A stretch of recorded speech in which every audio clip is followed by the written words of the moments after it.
الحمد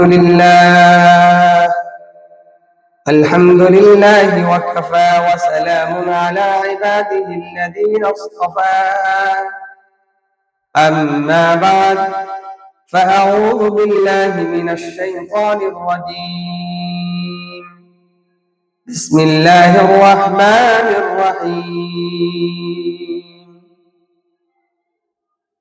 إن الدين عند الله الإسلام وقال رسول الله صلى الله عليه وسلم الدين النصيحة أو كما قال عليه الصلاة والسلام সম্মানিত মুআজ্জাজ মুহতারাম ও আমার প্রাণপ্রিয় দূর দূরান্ত থেকে আগত মুরব্বী বাবারা, আল্লাহ পাক রব্বুল আলামিন আমাদেরকে আজকে একত্রিত হওয়ার সমাবেত হওয়ার তৌফিক দান করেছেন।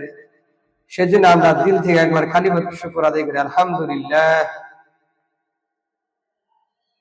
হাসরের মাঠে কঠিন 5টি প্রশ্ন করা হবে।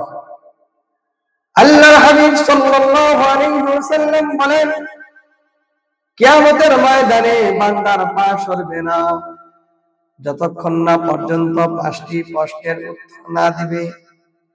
1 নম্বর, তুমি তোমার জীবন কিভাবে কাটিয়েছ?